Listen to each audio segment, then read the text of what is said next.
Students, अब आते हैं हम लोग जरा यूनिट नंबर 3 के अगले न्यूमेरिकल पे। प्रीवियस सेगमेंट में हम लोगों ने न्यूमेरिकल नंबर 1 सॉल्व किया था। अब जरा नंबर 2 सॉल्व करते हैं।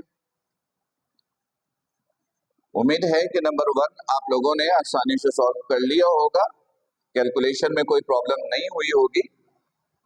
अगर प्रॉब्लम हुई हो तो आप व्हाट्सएप के जरिए भी पूछ सकते हैं, लाइव सेशन में भी पूछ सकते हैं। फिलहाल हम लोग सॉल्व कर रहे हैं नंबर 2। देखिए नंबर 2 क्या कहता है। Again, a helicopter weighs 3920 Newton. एक हेलीकॉप्टर है, उसका वेट है 3920 न्यूटन। ये हेलीकॉप्टर का वेट है। मैंने प्रीवियस न्यूमेरिकल में भी आपको बताया था कि अगर वेट दिया हुआ हो तो मास कैलकुलेट कर लिया करो। वेट बराबर है mg, तो m is equal to W/g। इसको 9.8 से डिवाइड किया, दिस इज 400। मास निकाला है तो यूनिट क्या लिखिएगा, केजी। ठीक है। फिर कहता है a helicopter weighs 3920 Newton, calculate the force on it if it is ascending up at a rate of 2 meter per second square। देखिएगा, ये हेलीकॉप्टर है, ये हेलीकॉप्टर है, वेट दिया हुआ है। वेट की डायरेक्शन आपको मालूम है, नीचे की तरफ होती है। ये हेलीकॉप्टर ऊपर जाना चाहता है, ये हेलीकॉप्टर ऊपर जाना चाहता है, ऊपर। ये हेलीकॉप्टर ऊपर जाना चाहता है। इस एक्सेलरेशन से 2 मीटर पर सेकंड स्क्वायर के एक्सेलरेशन से ये ऊपर जाना चाहता है। तो ऊपर जाने के लिए उसको फोर्स लगानी पड़ रही होगी ना, हेलीकॉप्टर के इंजन को फोर्स लगानी पड़ रही होगी। और वो किस डायरेक्शन में अप्लाई करेगा फोर्स? ऑब्वियसली ऊपर जाना चाहता है तो ऊपर की डायरेक्शन में ही फोर्स लगानी होगी। फर्स्ट कीजिए, ऊपर की डायरेक्शन में जो फोर्स लग रही है वो है एफ डैश, और ये आपको फाइंड आउट करनी है।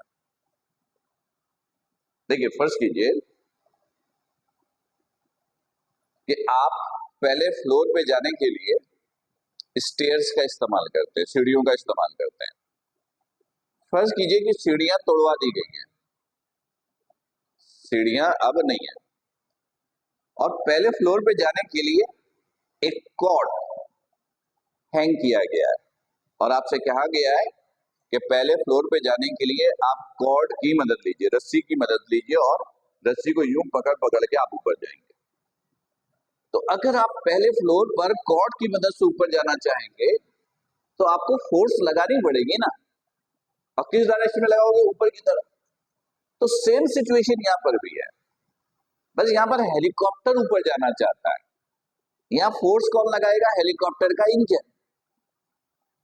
तो अगर हेलीकॉप्टर 2 मीटर पर सेकंड स्क्वायर के एक्सेलरेशन से ऊपर जाना चाहता है तो उसके लिए कितनी फोर्स एक्ट करनी होगी? यानी रिक्वायर्ड में आप बोलोगे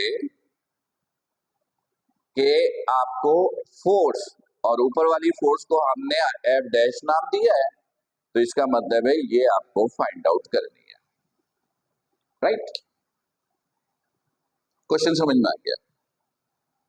क्वेश्चन सिंपल सा ये है कि एक हेलीकॉप्टर है, उसका वेट गिवन है, वेट की डायरेक्शन ऑब्वियसली डाउनवर्ड होती है। हेलीकॉप्टर ऊपर जाना चाहता है 2 मीटर पर सेकंड स्क्वायर के एक्सेलरेशन से। तो ऊपर जाने के लिए इंजन को कितनी फोर्स लगानी होगी, वो फोर्स आप कैलकुलेट कीजिए। उस फोर्स को हमने नाम क्या दिया है? एफ डैश का नाम दिया है। राइट? ओके, एक मिनट जरा रुकिएगा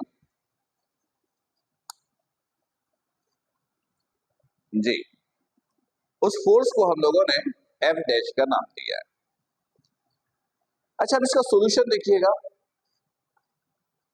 इसका सॉल्यूशन देखिएगा।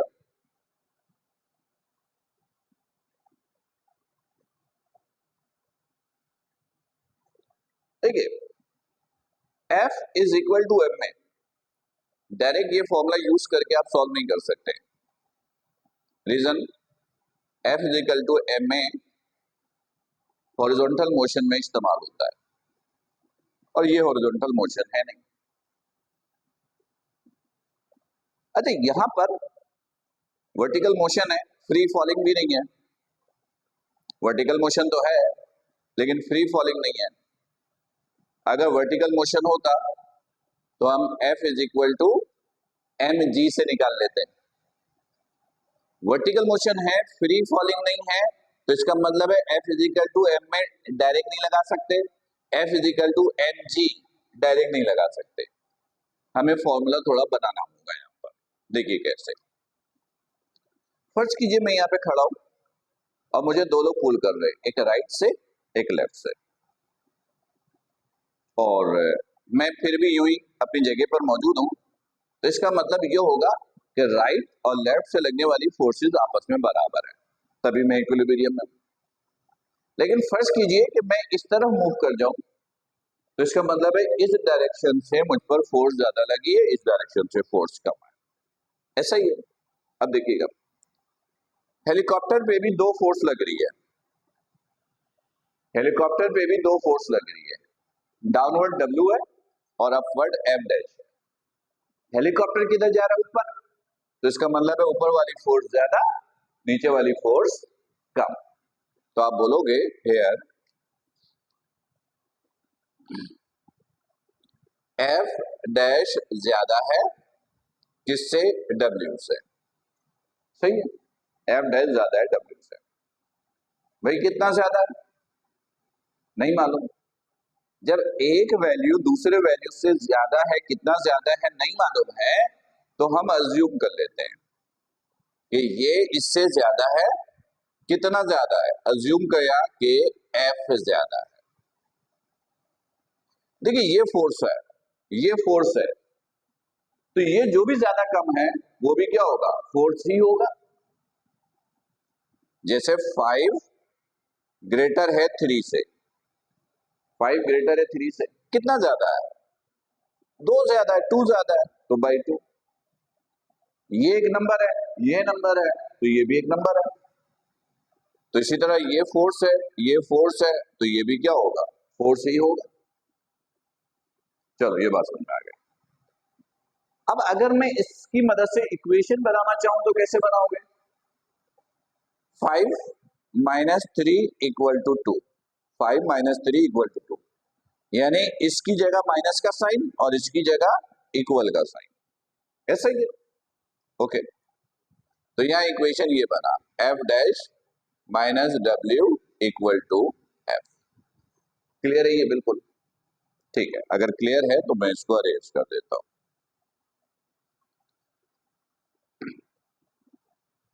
माइनस इधर जाकर डब्ल्यू प्लस का, this is W plus F.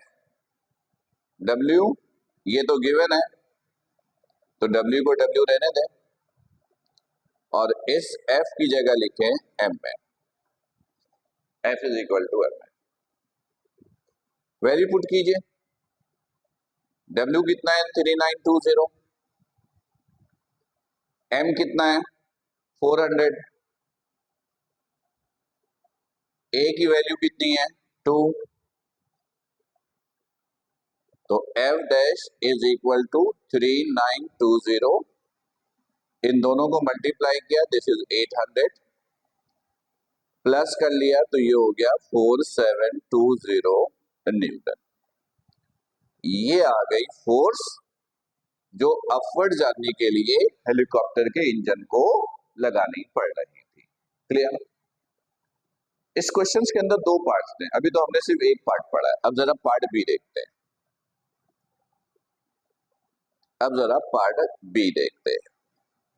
सही है? ओके, अगेन बुक में देखिए part B. Sorry, part B, what will be the force. Part B में भी फोर्स कैलकुलेट करने के लिए बोली गई है, ठीक है। If it is moving up, और पार्ट बी में भी बॉडी किधर मूव कर रहा है, ऊपर। पार्ट बी में भी बॉडी किधर मूव कर रहा है, ऊपर। तो देखिएगा, केस ए में भी यही था, फोर्स मालूम करना था, बॉडी कहां जा रहा था, ऊपर। तो इसका मतलब पार्ट बी में भी फोर्स पूछा है, तो उसको पार्ट बी के लिए भी एफ डैश ही रहने दीजिए, यानी पार्ट बी में भी आपको एफ डैश पूछा है।